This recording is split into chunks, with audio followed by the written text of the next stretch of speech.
Well, I had an interesting interview with a gentleman by the name of Ernie Sander. Now, he's the vice president at an organization called Pioneering Collective.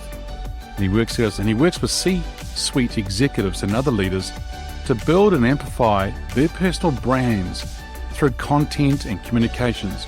Now, that could be from written thought leadership, podcasts, to books and speaking appearances. And you know what? He spent about a decade as the editor at the Wall Street Journal. And he's been managing teams of reporters and launching new products. But also he's spent some time working for digital media startups and some good experience there that he shares with me in the actual interview. Now, the thing here is that Ernie talks about several things, and one of them is around, leading with purpose. It's the title of this actual episode, really, Leading with Purpose, Crafting Your Leadership Brand Story. And we talked about how he can help leaders build their brands, and it's important for them to build their brands. And I asked him a question about being in the media industry, how he has seen transitions of the years and prior to digital and so forth, and he shares his experience there. We also talked about how people can hide in some roles, but they can't really hide in startups. And so that's quite an interesting sort of topic that we talked about there. We talked about brand and telling the story and how that is important as well. But he also shared something else which was pretty interesting to hear about, especially in this disruptive world that we are living in and working in. Focus. And it's resisting the temptation of being distracted. You know what I mean? There's so much noise out there. It's amazing what actually happens. So Eddie and I had a little bit of fun on the actual podcast, and he shared some wonderful and excellent topics or insights. So listeners, sit back and enjoy the episode. Welcome to Leadership is Changing. Each week, we and our guests provide information and insights through exploring leading change. This is taking your leadership to another level by finding the balance between executive excellence and personal well-being through stories that inspire real change. It's time to adapt in our fast-moving world when leadership is changing with your host, Dennis Giannoutsas. Hey there, listeners. Welcome to another wonderful episode of the Leadership is Changing podcast. Great to have you here with us today. And I have a wonderful guest with me. His name is Ernie Sander. And Ernie, a massive welcome to you. Thanks so much, Dennis, for having me on. I'm a big fan of the show. Thank you. Pleasure to have you here. Now, whereabouts in the world are you today? I'm in New York City, right smack in the middle. Smack in the middle. What does smack in the middle mean? So there's I don't know how well you know New York or your listeners know New York, but there's an uptown and a downtown, and there's boroughs, 5 different boroughs in the city. I'm right in the center of Manhattan, sort of, or just a little bit north of the center of Manhattan. So kind of midtown is where all the work happens, or when people used to go to the office, that's where all the work offices are. And I live just a little bit north of that. So kind of a big hub of activity. Yeah, interesting. And when you say they used to go to the office, it's really interesting how things have changed. So in where you are right now in the New York City there, are people going to this office? I mean, how many are going to the office, in other words, percentage-wise? Or is the city feeling a little bit more of a dead city, if I can put it that way? Yeah, it's a great question, and it changes a little over time. I feel like the city life has come back, and it's vibrant again, and it's super hard to get restaurant reservations, and you see just people out and about it. The parks are full. I mean, it's wintertime now, so it's a little colder, but up until then, you saw people coming back out. So people are certainly out and about, but I don't think people are coming into the office as much. And I think a lot of people are, at least half the week, some people more than that. There are some industries like banking, for example, in New York, where they really want people in every day. And so there's those, I think, exceptions. They're kind of outliers. All the tech workers, people that I know are, home as much as they're in the office, and they have a lot more flexibility. And I think this is something we can get into in the conversation, but that's really something for companies to figure out is what does this look like moving forward? What are the policies? Do they leave it up to the employees? Are they going to be rigid about what they want? And so it's really interesting to see, but a lot of people at home and getting really comfortable being at home. It's amazing how the dynamics have gone from, no, you can't work at home. You have to work from the office, and then gone because of the pandemic the other way around. And now trying to swing back again, but it's not sort of swinging back too well, and some organizations are handling it very well and others are struggling, and it's really interesting to see the whole dynamic play out as we see it going forward. So we'll see what happens there. So Ernie, Con? No, you go ahead. Sorry. I was going to say that's exactly right. Yeah. Perfect summation. Hey, the other thing here, Ernie, is I've given the listeners already an introduction to you on the show.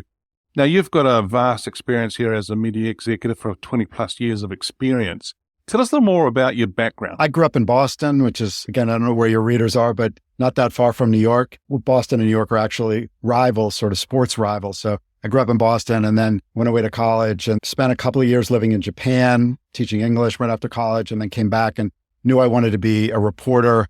So I went to journalism school, and then I did what, I'm not sure if this is the track these days, but back in the day, the track was you sort of worked at a bunch of smaller media companies as you tried to work your way up to different kinds of publications. And so I did that. And I lived in 5 or 6 different cities, and then lived in LA and San Diego and Chicago and Washington, and then moved to Hong Kong and worked for the Wall Street Journal.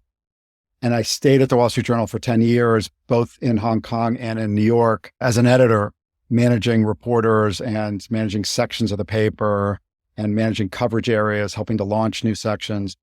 And then in 2008, I was interested in getting more experience in digital media. And the Journal was one of the early media companies to digital. They had a site that they charged money for, more importantly, in like the 90s. Again, way before other people were thinking about it. This is when people were still thinking digital was just something that it was a flash in the pan and it was going to go away. It was a trend, but not a permanent trend. And so they had a site, and a successful site. I really wanted to get experience with something that was more natively digital.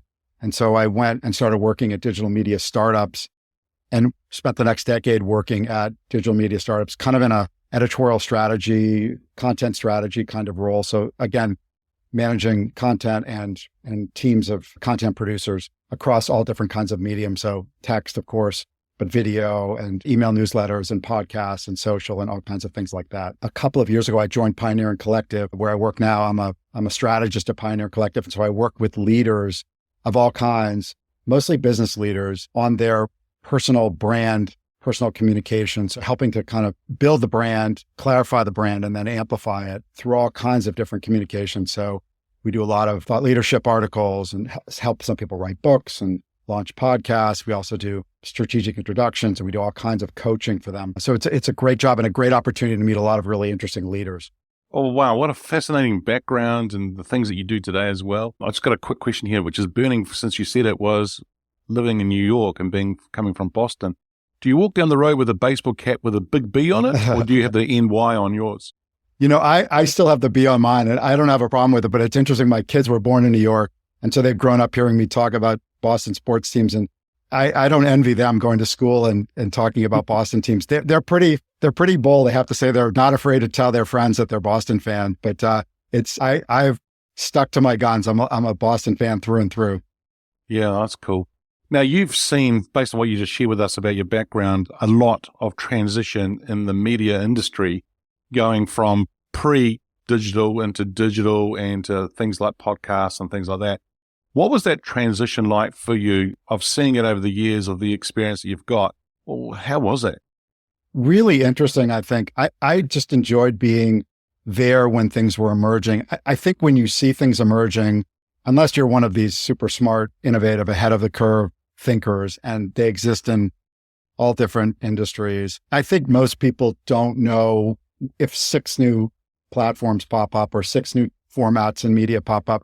I don't think most people know which ones are going to be there in 10 years and which aren't going to be there in 10 years. And so there's a lot of sort of experimentation in those early years and trying to sort of, I'll call it dabbling, although maybe that's not the right word, but sort of have a finger in some different things that are going on so that you can be there when these things, when 1 or 2 or 3 of them do emerge and are sustainable. But it's so interesting to see, there was a long period when there was very little innovation in media. It was, at least in the US, each market was controlled by a newspaper or 2, a couple TV stations, a couple radio stations. And if you wanted to get a story out or get advertising out, you had to go through one of those gatekeepers. And then suddenly in a really short period of time, probably in, I don't know, 5 or 10 years, the landscape had absolutely shifted, first with blogging and then with, all kinds of different things like social and podcasting. And now it's almost the inverse of what it was. I mean, of course, there's still top publications where people that are real influence shapers, but the landscape is so fractured and there's a lot of people essentially creating their own media. They're not part of any companies, they're influencers and they're creators and they have the ability to bring audiences and develop monetization. And so we really, in the 20 years that I've been in the business, gone from, I think, flipped completely the model. And of course, one thing that hasn't changed, well, I think in the 20 years ago, if you were at one of those quasi-monopolistic media companies, you did pretty well, I think, because you had a lock on the market. What's happened now is that there's been a real renaissance, a real opening up of the media, and that's great.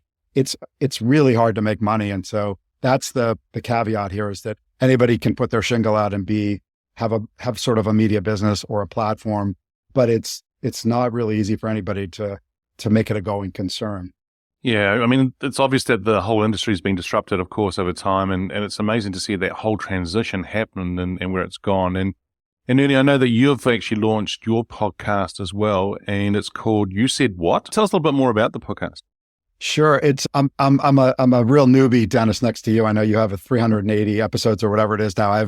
I think 25. So I'm still a baby, but it's a podcast about, I talk to guests about the most important conversations and written interchanges in their lives. And, it can be with anybody. It can be with a child, with a parent, with a boss, with a coworker, with a significant other, with a stranger.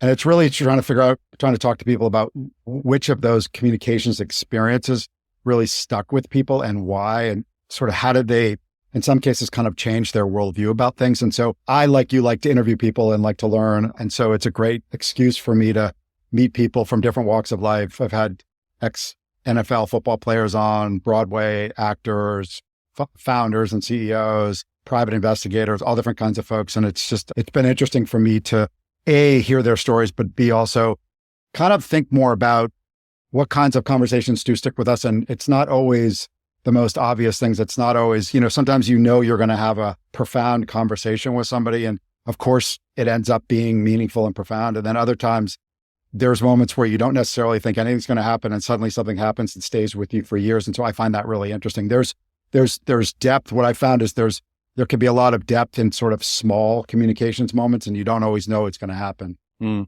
Yeah, wow. It's almost like those turning points in life, right? There's those things that happen and they do stay with you for a long, long time, but they also can be life-changing situations or moments or words or whatever that is. And it's amazing where things go that we weren't expecting it. And let's see what's going to happen for us.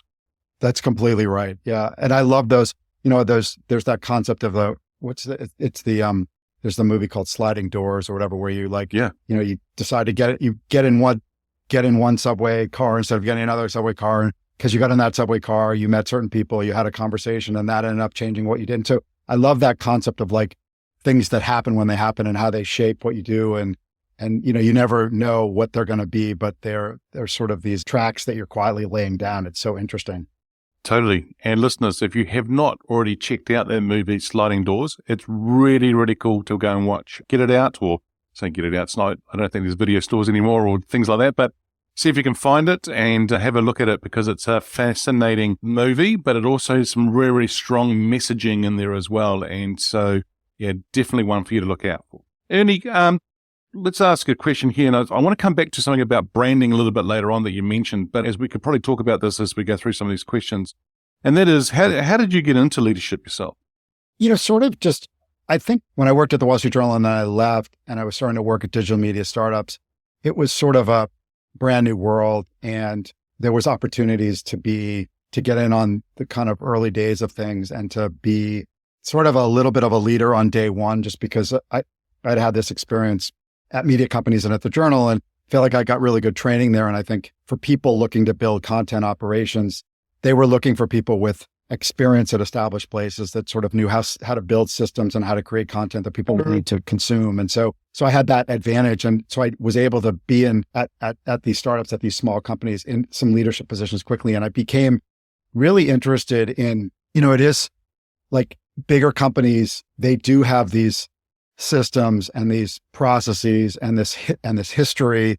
And when you get hired at these businesses, you're slotted into that. And of course, some of those things evolve over time and leaders reshape those. And that's what great leaders do. But startups are so fascinating because like it's a blank slate. There is none of that. And so you end up putting your own stamp on that culture or that growth trajectory or the lack of it. And it's really fascinating. You really quickly can see your imprint again, or the lack of your imprint and what you're not doing. It's all kind of like in high relief. Whereas at a big company, you're sort of, because there's so many people often, if one person isn't doing what they need to be doing or isn't a great leader, the overall enterprise doesn't necessarily suffer. But I found it fascinating at smaller places how that's not the case. And so I became really fascinated with startup founders, particularly like how do they make impact? What kinds of leaders are there? That sort of thing. So it was a neat time. Yeah, Ernie, it's really interesting how you talk about that. It's more or less what I'm taking from what you shared there is that in large corporates and large organizations, people can tend to hide, if I can put it that way, or it's probably not as strong and when things are being done. But in a startup or a small organization, it's different. I went from a large organization like EDS, which is a large outsourcing company owned by Ross Perot many years ago, working with them here in New Zealand. And I went to Greece to live for 5 years where my dad's from. And I worked with an organization whereby, we were 2,500 people in New Zealand in EDS and probably 100 and something thousand around the world to an organization where there was 30. And the difference in seeing what leaders did in that large organization versus the smaller organization was deafening, if I could put it that. It was huge. It was amazing to see. But I also think it actually affects people's brands. And so you mentioned early on about how you help people with their brands. How important is it for leaders to understand, for our listeners who are listening to this episode, for them to understand about branding and about building their brand as a leader? How important is it? That's such a good question. I think we work with a lot of leaders that are tremendously successful. They have positions really high up in organizations. A lot of times that they're in the C-suite, really distinguished careers, lots of accomplishments. And so of course they're known inside their companies and they're known inside their sectors, but they'll look around and they'll see that some of their peers have brands that kind of transcend that. And so they're writing about they're writing pieces about their expertise, or they're speaking about their passion or their purpose, or they're getting on boards or they have an active social media presence. And they'll say like, what am I doing wrong? Why does this person have that kind of profile? And even though I basically have the same accomplishments, I have a lesser profile kind of outwardly. And I think most people just get really busy being successful, doing their jobs and rising up through the ranks. And so they don't have the time to sit there, kind of figure out what their brand actually is. What is their secret sauce? What's their special gift beyond all the accomplishments? What do they do better than other people? And then also kind of intentionally kind of shaping a brand around that. And it's not something that you can really do overnight, but it's really rewarding when you do it and when you can actually build that profile. So I think it's hugely important, and it's hard to do. A lot of people either don't quite get the importance of it or know that it's important, but just aren't able to make the time for it. Mm-hmm. I think a lot of people get confused by it too, in the sense that they think that the title is a really important thing. I think for me, and you tell me if my thinking's right here, for me, it's more about you telling the story. It's you telling the story about your background and your journey and where you're going, but also what value you can offer to others as well. That's 100% right. Yeah, I think I agree with that completely. I think that's true. That's the opportunity. And you see it on people's LinkedIns where their LinkedIns are kind of really just, and again, this is so easy to have happen just because people get busy, and the LinkedIns are just kind of a listing of the stops along the way of the companies they've worked at, of the job titles they've had, a little bit of detail sometimes about some of the accomplishments. But it doesn't, if you look at it, you don't really come away with a strong sense of the person. And I think in the world that we live in now, as you said earlier, I think leaders really want to be authentic. They really want to have values that they carry with them that people can understand and connect with, whether it's customers or employees or partners. And I think the LinkedIn is just one example of a place where you often you don't really see those connection points when you read through people's LinkedIn. You just see sort of a listing of things that have happened. And it's an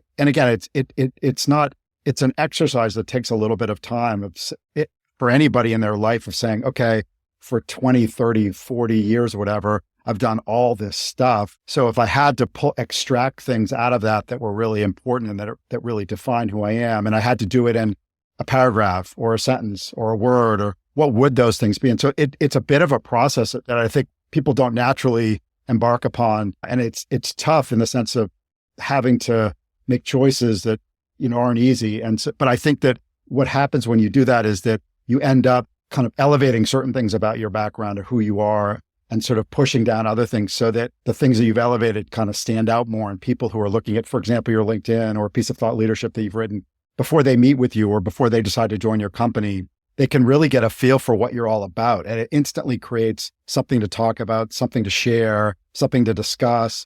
So I think it's really important. I mean, with LinkedIn, is it really important to be active on LinkedIn? I mean, people say to me, I don't really have an active LinkedIn profile, and I'm not active on it. Is it important for them to be active or not? I think it is important, but active doesn't mean you're doing something 3 times a week. Or, I think a lot of people, first of all, just to clarify, when I was talking earlier about LinkedIn, I'm really just talking about the profile on LinkedIn, not creating content, but just, what you say in your about section, for example. How do you characterize yourself? But in terms of creating content, I do think it's where a lot of the world lives right now. And particularly with what's happening with Twitter, you see this migration over, even greater migration over to LinkedIn. And so I think LinkedIn, if there's a venue where there's a lot of people, a captive audience for things that you want to say about yourself, or things or insights that you have about your industry or the future of your business, that's the place to do it probably now. I mean, there's other opportunities, there's other options, of course, but I think LinkedIn is sort of the obvious place to be. And so I don't think it's important to do stuff every day or 3 times a week, but I do think I think one might set a goal for oneself, for example, of doing a post a month, and over the course of the month, sort of making some notes about something you read, a person you met, an experience you had that got you thinking, that impacted you in some way.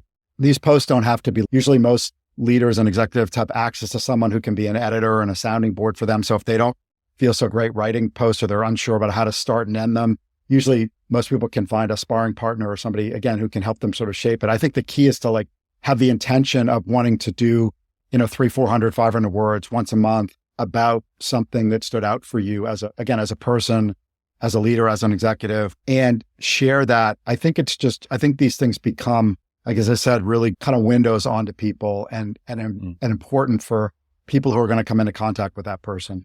Yeah, totally. And I think that it's really important for leaders to have a voice, and that voice to be heard. And I think LinkedIn is a great platform, as one of the platforms of many that's out there, for us to actually have our voices heard, our opinions, letting people know where we are with things, which is really important. Now, Ernie, I've got a question here for you, and that is, this person can be alive or from history.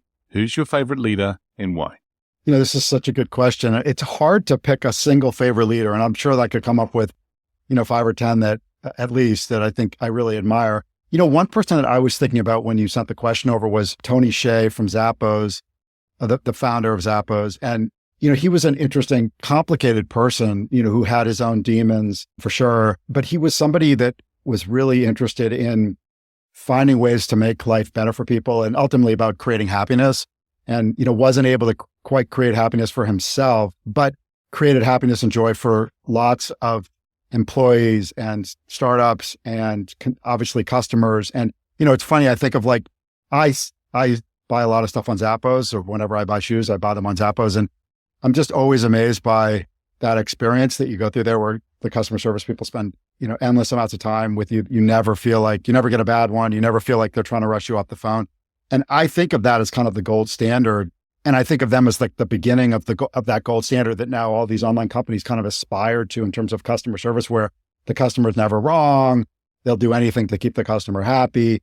And I sort of feel like, when you read about him, and I never met him, but when you read about him, by all accounts, he was a kind of person that lived his life that way with people around him, was always trying to kind of enable people in good ways, he invested in a lot of stuff that was never going to make money necessarily, and he knew it wasn't going to make money, but just because he thought it was going to increase people's quality of life, whether it was a bar or a band or a festival or things like that. And I just think that, we live in a time now with the kind of pandemic, post-pandemic period where companies are talking a lot about culture and engagement and sort of, are people happy where they're working, and how much are companies going to bend over backward to kind of make them happy? And I think that the Zappos example, is a really good example of, I don't know whether it's practical for every company to do these kinds of things, but it's a great example of a company that really did bend over backward and the kinds of impact that it had on people's lives, all kinds of people's lives. And you saw those testimonials all pour out when he died. But I think he's really an interesting leader. Look, if you had an opportunity to sit down on a park bench, I don't know, he's passed away and you said you never met him before, but I think if you were able to sit down with the person and sit down and have a coffee with him, what would be one question you would like to ask him? I'd be really interested to find out, obviously Zappos was a big success story as a business. Forget about what I've been talking about employees and customers, but I'd love to hear him talk about whether happiness and business success are kind of oxymoronic. Like, can you have both of those things? Because I think that's what companies are trying to figure out these days. It's like, can you make your employees happy? Can you accommodate them if they want to stay at home and work at home 5 days a week? Can you do that and still have a really successful business? I think we learned in the pandemic that you can do a lot more than you thought you could do as a business with people working remotely. But I think it's an interesting question. I don't remotely believe it's a simple question, but I think he would have interesting insights on that. Yeah, I bet. That's actually an interesting one. Happiness and business success. Can we have both? Interesting. Now, the question I've got here for you now is, the show is called Leadership is Changing. When I say that title or that statement, what does it mean for you? I love the title because it's like a Rorschach test. You can read lots of different things into it. I mean, for me, it means that leaders are people that are agile and that you can adapt to internal, external factors, even get ahead of those things. And so you're not caught flat-footed. The best people are able to anticipate those things even before other people are starting to talk about them. But even if you can't do that, being able to know when you have to, even if you're built a certain way, your company's built a certain way, when you have to make shifts in order to change to fit the way that the world is working or the way society's working. That's what that means to me. Excellent. Now, you and I are living in a world that's very fast. It's changing all the time. It's getting faster. Technology, data, business, social, all of that aspect, all those different areas are getting a lot faster for all of us. What can help a leader be successful today in a fast-paced, ever-changing world? I think the first thing is focus. And I think you just said it, you listed all these things that are in our world. And there's a lot of competing priorities and there's a lot of fast change. I just think about it in the media business where if you say, I want to be active on social media, for example, well, there's 6 or 7 different platforms. And so some people say, I want to be on all these platforms. Usually not people who have busy executive careers, but a lot of people say, okay, I want to be on YouTube. I want to be on LinkedIn. I want to be on Twitter. I want to be on Facebook. And the reality is you kind of can't be on all those things and be successful. They're all a little different. They all require time. And so I think, you have to pick your spots and you have to say, I care more about A than I do about B. And I'm going to really figure out A and I'm going to be good at A. And I think focus is really important. There's a lot of, every day I feel like there's more room for distraction. And so resisting that temptation to get distracted, I think is really important. And then I would say, second to that, I would just come back to what I was saying a second ago, which is sort of agility. It's the ability to change, but it's also, you don't want to be so fickle that you're changing all the time. And so it's that like knowing when to be consistent, what to keep and what to shift. And I think that's really hard, is that agility, that's that mix of, again, what the constants are and what the changes are, I think is a really interesting and tricky balance to strike. It sure is. And I'll tell you, I think, listeners, what I just heard there was the fact that focus is really important. Resisting the temptation of being distracted. It's amazing how distracted we can be, how much noise there is actually out there. And it's really important for us to focus on where we're going, what we're wanting to do. Now, Ernie, we've been talking about leadership and being a leader and so forth. If we were to change gears or to change lens and think about it now from an employee's perspective, what are you seeing out there? How has employees' expectations of leaders changed? Yeah, I think we talked a little bit about the work situation and kind of in this pandemic period of where what kinds of flexibility do companies allow employees. And I think that's kind of the tip of the iceberg in terms of this sort of millennials and Gen Z. And I think a couple of things that I think are interesting. One is that I do think they want to have a greater feel for the leaders and the companies that they work for. They don't just join a company because it's successful or because they can make money. I think there does have to be a little more value alignment. I think there does sometimes have to be, they care more about when they're going to work, how they're going to work, why they're going to work. They kind of ask more questions. And so I think that puts the onus on companies and on leaders to kind of figure out how they're going to address that. Are they going to meet them halfway? Are they going to meet them all the way? Are they not going to meet them at all? And then, how are they going to, what are the attributes and the values of those companies going to be? What's the personality of the company going to be and how's it going to connect with the next generation of employees? I mean, I think a lot of companies have done mission statements and value statements. And I think most of them that I've seen over, in the past are kind of pulled from a stock of important sounding words and sounding words. And I'm not sure that they're always completely connected to the way that those companies live their lives.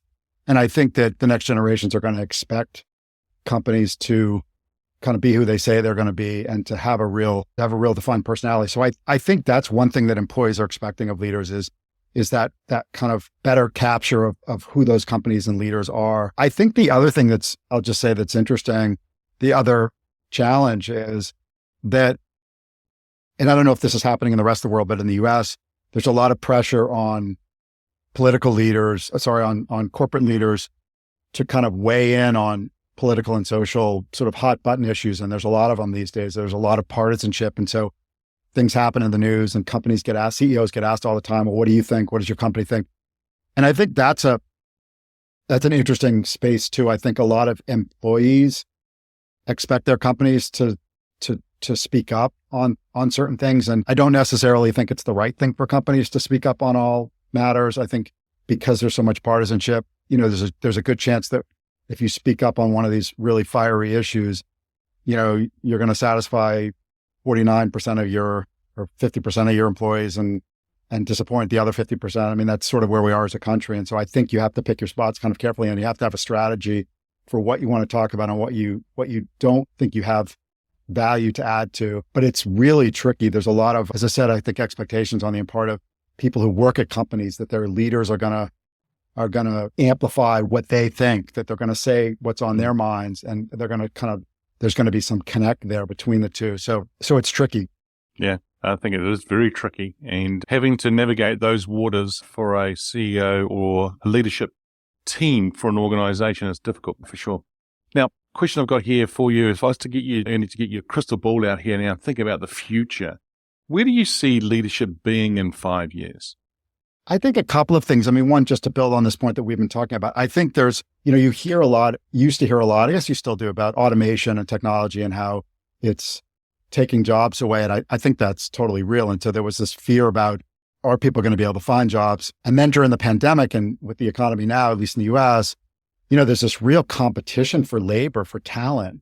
And you see the other side of that, which is when people have a choice, where do they go and what decisions do they make? And so I think one future of leadership is going to be this competition for talent, and how do companies sort of win over employees? It's a little bit what we were talking about a couple of minutes ago, but it's this broader thing of like, you can't just go to the usual recruiting fairs and go to the same colleges that you've gone to recruit people. I think you need to be more creative, and you need to be more intentional about what you want to say and who you're talking to and all that. So I think that's one thing. I think is this competition for talent is going to really require strong leadership.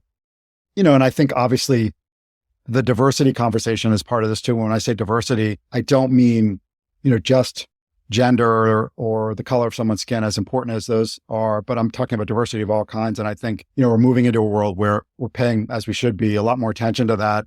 And I think companies that are able to think about diversity really holistically, people's experiences, where people live, all kinds of different differences of people, and companies that are able to think about bringing that together in a way that really makes the culture richer and makes them more innovative and imaginative and all that. Like, and you see some companies that can really do that. I think that's a real leadership challenge too, is not just treating diversity sort of like a checkbox, but treating it like an opportunity to get access to minds and ideas that they haven't been getting access to, because like lots of us, you've been locked into our lanes of we do things the way we do things, and life is changing. And the question is, can leaders kind of navigate like proactively and successfully that new world to be differentiated? I think, what you said before as well about early on in relation to people, the words and not being aligned with the organization or with the actions that people are taking. Then if you think about the actual competition for talent, attracting them, and then once again about the diversity side of things, and it's not being a checkbox thing. I think it's really, what we're saying here is what we think and what we say as an organization, as a leadership team, we have to back that up with the actions and showing people things. Because if we don't, then we're going to lose the talent we've got, and we're not going to attract new talent to the organization. And very important things for us to do. And it's not just words and we're playing lip service to it. It has to be followed by action as well.